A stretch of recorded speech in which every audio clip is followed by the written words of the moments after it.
Começa agora mais um especial coronavírus. Aqui a gente debate temas relacionados à pandemia e sempre recebe especialistas de diversas áreas para tirar nossas dúvidas e propor reflexões neste período.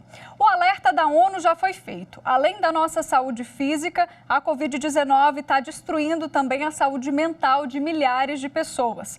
Isolamento, insegurança, luto, desemprego, medo, solidão. São inúmeros os motivos, que podem levar à tristeza profunda, à ansiedade e até mesmo à depressão. No Brasil, nós já temos uma pesquisa que traz resultados chocantes sobre as consequências da pandemia no nosso comportamento. Para destrinchar esses dados, então, e conversar sobre esse assunto comigo, eu falo por Skype com o psicólogo e professor do Instituto de Psicologia da Universidade de São Paulo, Sigmar Malvese, e com a doutora em Saúde Coletiva e pesquisadora da Universidade de Minas Gerais, Débora Malta. Boa noite para vocês, me ouvem direitinho? Tudo bem contigo? Sim, boa noite. Doutora Débora, tudo bem? Boa noite, tudo bem? Muito obrigada pelo convite. Prazer tê-los aqui comigo. Bom, quero começar então falando sobre a importância, Eu abri o programa falando sobre o relatório da ONU que chama a atenção para a saúde mental, para esses problemas que a gente vai enfrentar pós-pandemia e que já está enfrentando também. A gente pode dizer que o mundo com certeza vai ficar livre um dia do coronavírus, mas que talvez essa questão da saúde mental ela permaneça por um tempo aí maior.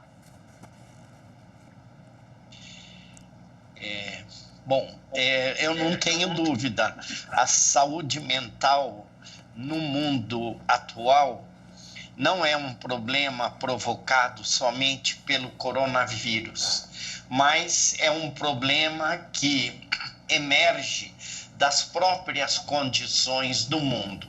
Eu diria que hoje uma das condições que faz mal para a saúde mental é a alta velocidade dos eventos. Os eventos se movimentando em alta velocidade requerem de todos nós rápida adaptação. E muitas pessoas perdem o bonde, digamos assim, porque não conseguem se adaptar. E por isso ficam tensas, têm frustrações, e querem acompanhar aquilo que não podem, não é? Por quê? Porque a digitalização colocou todos nós, humanos, numa condição de incompetência. Por quê? Porque nós temos que nos adaptar e é bastante difícil você se adaptar a tudo no que você é demandado. Verdade. Professora Débora, sua opinião, acha que também depois da pandemia aí a gente ainda tem muita dessa questão da saúde mental para tratar? Eu acho que isso já é uma realidade. Essa pesquisa, inclusive, ela aponta resultados que são bastante preocupantes. 40% das pessoas se sentiram tristes. E 50%, metade das pessoas se sentiram ansiosas. Então, já é uma realidade. Isso já tem que ter uma atenção muito grande na pós-pandemia. Certamente, saúde mental já é uma prioridade, sem dúvida ela tem que ser tratada ainda com mais intensidade, com uma grande prioridade pelos gestores e pelos profissionais de saúde. A pesquisa que a professora Débora acabou de citar é uma pesquisa feita aqui no Brasil com a Fiocruz em parceria com a UFMG, e com a Unicamp, que entrevistou mais de 44 mil brasileiros sobre esse sentimento, Para a gente entender melhor a dimensão desse assunto, vamos assistir agora alguns trechinhos do vídeo publicado pelo secretário-geral das Nações Unidas, Antônio Guterres. Pode rodar.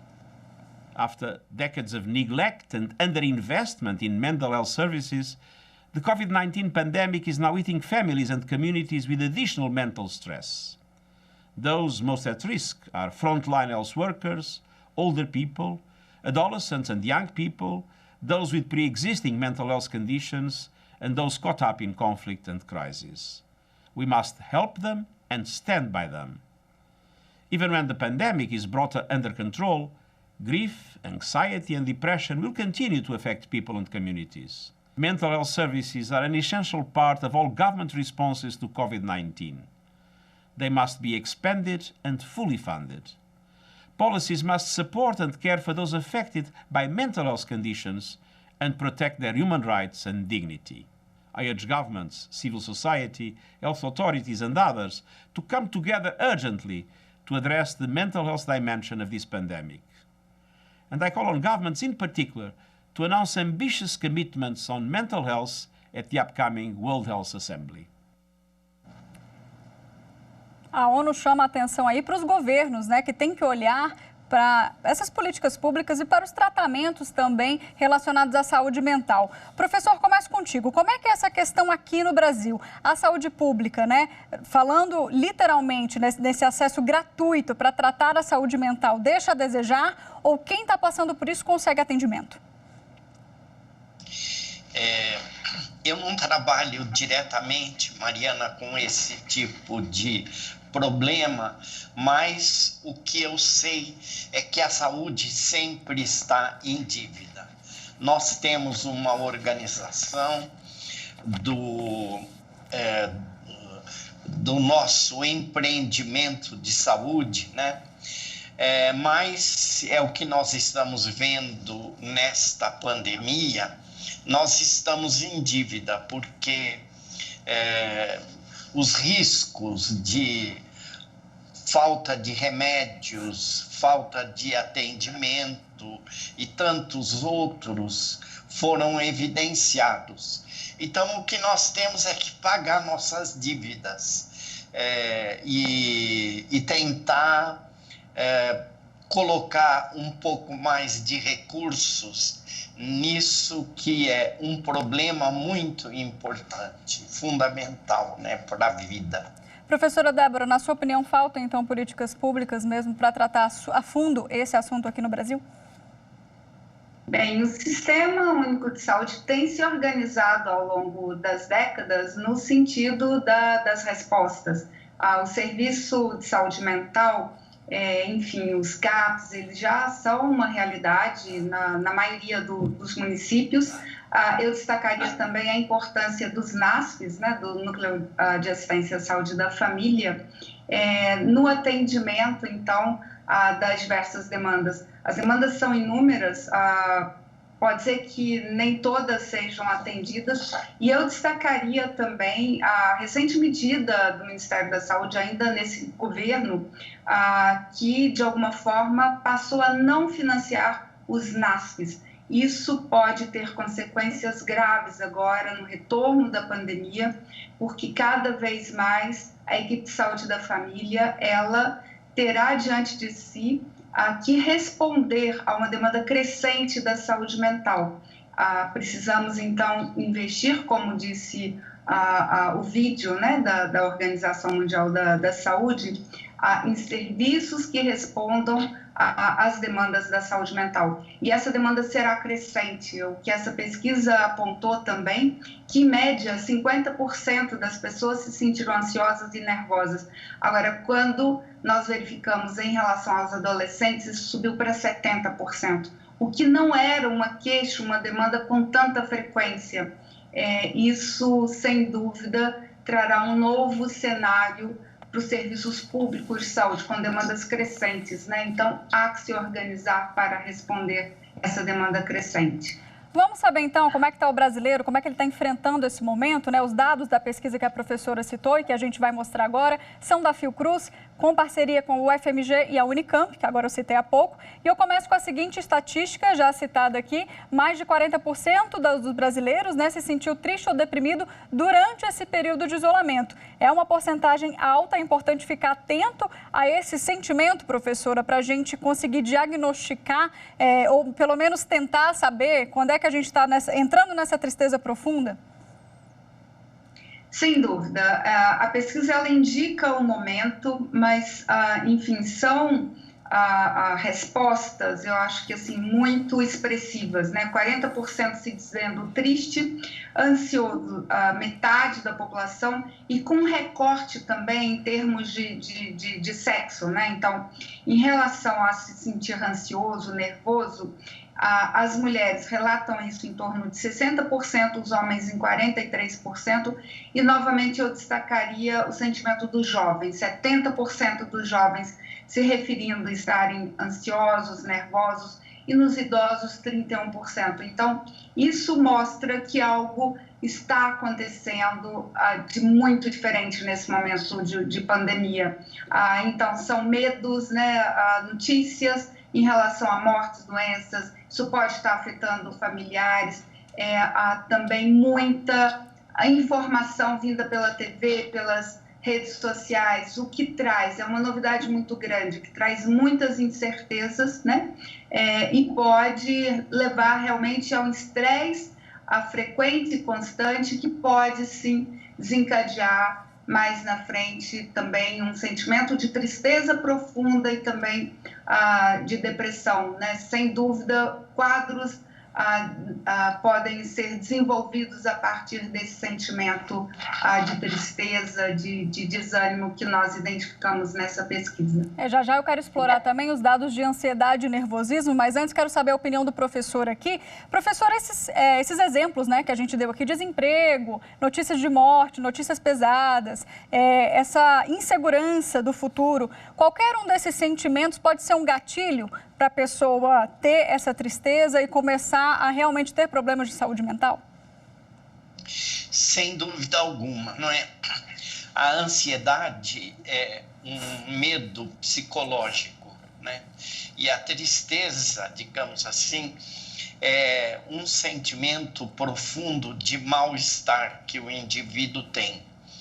Esses sentimentos estão crescendo, digamos assim, nas pessoas. E o coronavírus 19, ele ativa mais estímulos para que isso continue crescendo. O que eu queria colocar e que eu acho importante, eu venho estudando isso, é que nós vivemos numa sociedade na qual os indivíduos se sentem mais e mais fragilizados. Eles estão fragilizados em dois aspectos internos, que é o que se chama de insegurança cognitiva. As pessoas frequentemente não têm mais certeza se o que elas sabem é correto ou não. E, segundo lugar, insegurança emocional. Elas não têm certezas a respeito dos seus próprios sentimentos, digamos assim. E é claro que uma ameaça tão séria como essa ativa muito mais todas as estruturas que desembocam no medo, na tristeza, na ansiedade, não é? Tá certo. Bom, a gente falou aqui, né, a ansiedade e o nervosismo também estiveram presentes em mais de 52% dos entrevistados. E difícil a gente não ficar ansioso nesse momento, né? Eu diria que é quase impossível. A Karine mandou um vídeo pra gente, nossa telespectadora, ela faz parte dessa estatística. Vamos ver o que ela falou. Os meus primeiros dias de quarentena, eles foram os piores. Eu acabei desenvolvendo ansiedade, desmotivação, falta de foco, disciplina e, enfim, foram horríveis. A minha rotina ela acabou virando de cabeça para baixo, principalmente para os jovens de hoje em dia, que tem bastante contato com o mundo externo e contato social, um vínculo muito grande com as pessoas. Então, para mim, foi um choque de realidade muito grande. Eu busquei resolver, e tem sido um recurso muito bom para mim, as redes sociais, os usos das lives que eles oferecem, em que acabam meio que criando uma motivação no nosso dia a dia, no sentido de acordar bem, acordar e praticar algum exercício físico, tentar se conectar com a natureza, fazer chamadas de vídeo com os amigos que você não tem tido contato durante muito tempo. Então isso tem me ajudado bastante, principalmente a regular meu sono, porque com essa quarentena, isso de não sair de casa acaba meio que confundindo a nossa visão de data e hora. E enfim, esses foram e têm sido os recursos que eu tenho utilizado para me sentir melhor durante a quarentena. Obrigada, Karine, pelo seu depoimento. Bom, professora, a gente vê aí que é uma jovem, né, que citou um mix de sentimentos aí durante a pandemia, principalmente essa questão que a senhora trouxe dos dados, né? Eles que estão em casa, não têm contato com os amigos. Fala um pouquinho desses dados dos jovens que você citou agora há pouco, por gentileza. Então, Mariana, nós identificamos exatamente esse perfil. Os jovens, eles estão se sentindo muito mais tristes. 63% dos jovens relataram tristeza e ansiedade, 70%. E acho que é exatamente o que a Karina relatou. Os jovens, eles têm uma vida muito ativa, uma rede social muito intensa, saem muito, e agora eles estão em casa. Enfim, essas redes, elas de alguma forma não estão em conexão, a não ser que eles ativem, mas sempre à distância, eles não estão presencialmente, eles não estão mais participando de encontros presenciais, de festas, e acho que Karina deu algumas dicas muito importantes. Buscar se exercitar, ter uma atividade física, manter, enfim, também atividades e conexão com seus amigos, né, seja pela rede social, mas pensar também dentro de casa, na família. É muito importante o diálogo e buscar também formas, de alguma forma, de distração. Boas leituras, bons filmes, eu acho que seriam caminhos muito interessantes e sempre pensar de forma positiva. Isso vai passar, né? Nós temos que ter também uma perspectiva de dias melhores e pensar sempre também que estar em casa, em quarentena, é um privilégio. Nós estamos nos protegendo, é um ato de solidariedade. É assim que queremos achatar a curva de transmissão. Eu acho que esses pontos são muito importantes também para que nós possamos ter uma perspectiva de futuro. E, sem dúvida, os jovens eles estão muito mais afetados que os idosos. Em relação aos idosos, nós observamos que o relato de ansiedade está em torno de 31%. Possivelmente porque os idosos já estão mais adaptados a esse tipo de rotina. Eles saem menos. Verdade.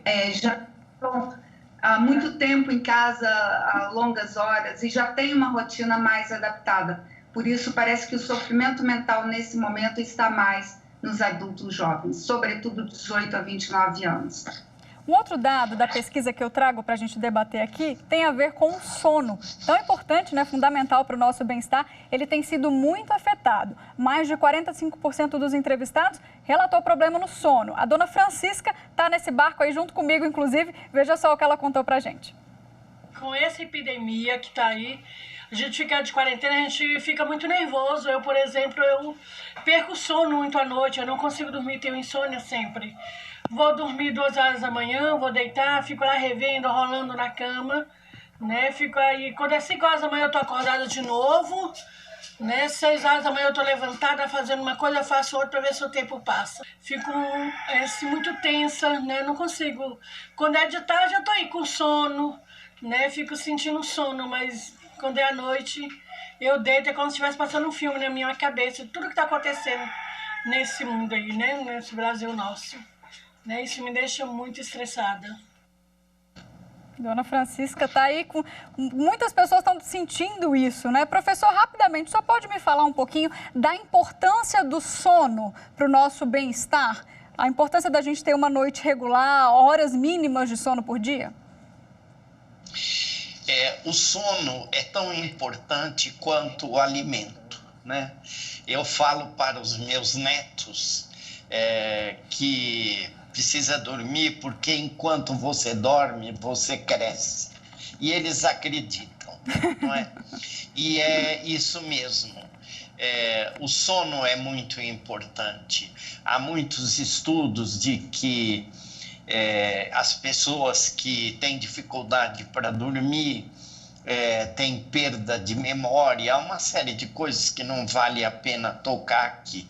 Mas o sono é importante e ele requer tranquilidade. Quanto mais ansiedade ou depressão um indivíduo tem, menos ele consegue dormir. E isso é muito ruim. Não dormir é uma das piores coisas. a impedir o sono tem sido, ao longo da história recente, uma forma de tortura. Você impede o indivíduo de dormir e ele tem um sofrimento homeopático crescente. Ele precisa disso. E é claro que em momentos em que você ativa os estimulantes de depressão e de ansiedade, o sono vai embora, né? E essas coisas são fáceis, em certo sentido, de resolver. O indivíduo precisa, talvez, de um apoio para estudar o seu próprio contexto, a sua relação com o mundo e como ele pode fazer para dormir, né? E agora, no tempo da pandemia, o medo, a ansiedade aumenta e o sono se complica. Professora Débora, esse dado chamou a atenção de vocês ou a questão do sono já era esperada? Porque quando a gente fala de ansiedade, de nervosismo, automaticamente a gente não consegue relaxar, né? Exatamente. Todos esses 3 fatores estão extremamente imbricados, né? Tanto, enfim, sentir-se triste, ansioso, isso com reflexo no sono. Era esperado e, de fato, eu acho que é bastante complicador. Eu gostaria também de dar mais um dado, claro, que é a questão do álcool. Nós identificamos também um aumento no consumo do álcool, em torno de 18%, e o álcool ele traz uma série de malefícios para a saúde, desde doenças crônicas, até mesmo desencadear a violência doméstica. E o que nos preocupou, nas pessoas que relataram ansiedade, nervosismo, esse aumento foi de 47%. Né? Muita coisa, né? É muita coisa, né? Então, assim, isso torna, de fato, ainda pior, né? Todos esses fatores, né? Então, se podemos dar um conselho, é que, enfim, não se deve beber quando se está triste, deprimido, né?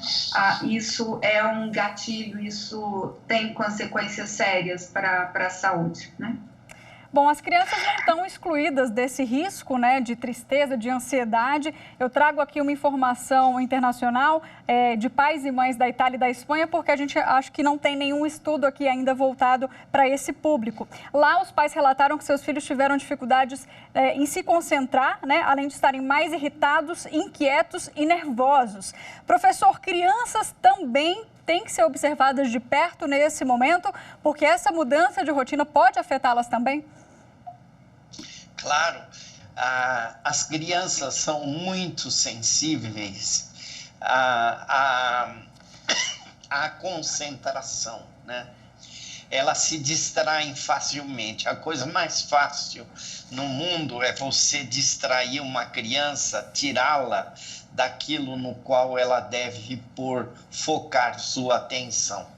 E é óbvio que aumentando a tensão no grupo onde elas vivem, e elas sempre estão num grupo, em geral a família, elas têm uma capacidade de captar a atenção do grupo e isso afeta.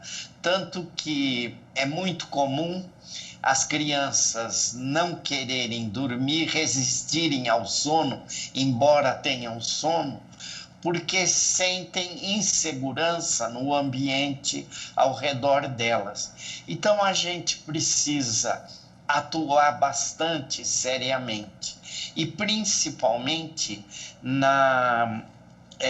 a atenção delas, não especificamente para o sono, mas para elas serem capazes de ler. De prestar atenção em algum problema. A criança tem uma grande facilidade. As crianças são movidas por aquilo que se chama de ingenuidade imaginativa. Ou seja, elas caem facilmente, vamos usar essa palavra, se você tenta estimular a imaginação delas, não é? E aí, estimulando a imaginação, ela se desliga do ambiente, e, portanto, ela pode facilmente receber algum tipo de estímulo que oriente a concentração dela. Tá certo. Bom, professor, eu quero falar de um outro grupo aqui, na verdade de um gênero, as mulheres que estão um pouco sobrecarregadas, às vezes com filho, home office, tarefas de casa, faz comida, lava roupa. Queria saber um pouquinho como é que foi essa diferença, né? Porque vocês fizeram esse recorte de gênero também nas pesquisas. As mulheres tendem também a estar mais sobrecarregadas mesmo? Sim, nós identificamos isso na pesquisa. As mulheres, elas relatam maior sobrecarga no trabalho doméstico e, enfim, além do home office, todo esse ambiente doméstico são os afazeres, a limpeza da casa, a alimentação e o cuidado das crianças. E muitas vezes essas tarefas, historicamente, elas não têm sido compartilhadas. A nossa sociedade é uma sociedade muito machista e essas tarefas domésticas muitas vezes são identificadas como tarefas femininas.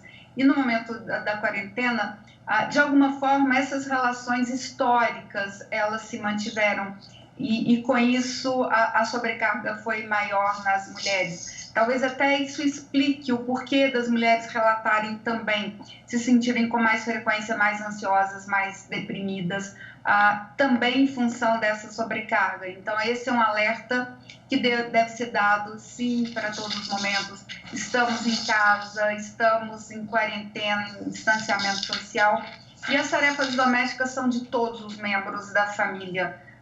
Não podemos fazer o que é incorreto, né, historicamente tem sido dado, né, na maioria das sociedades, que é entender essas tarefas como tarefas femininas e sobrecarregar de novo as mulheres. Então, devemos ter muita atenção e recriar situações, inclusive o preparo dos alimentos, né, a família deve ir junta para a cozinha e se encarregar do preparo dos alimentos e depois da limpeza dos utensílios. É tarefa em conjunto, né? Todo mundo isolado e todo mundo participando. Bom, nosso tempo chega ao fim aqui. Eu quero agradecer, professor Sigmar Malvese. Muito obrigada pela sua participação aqui conosco. Obrigado vocês pelo convite. Professora Débora, parabéns pela pesquisa. Acredito que tem muita gente aí por trás desse estudo. Parabenizo todos vocês, viu? Muito obrigada. Muito obrigado. Obrigada, um prazer estar com vocês. Obrigada, professor. Obrigado. A gente fica por aqui então. Muito obrigada a você que esteve conosco até agora. Se quiser rever esse e outros programas do Especial Coronavírus, acesse o nosso canal lá no YouTube, TV Justiça Oficial. Até mais. Tchau.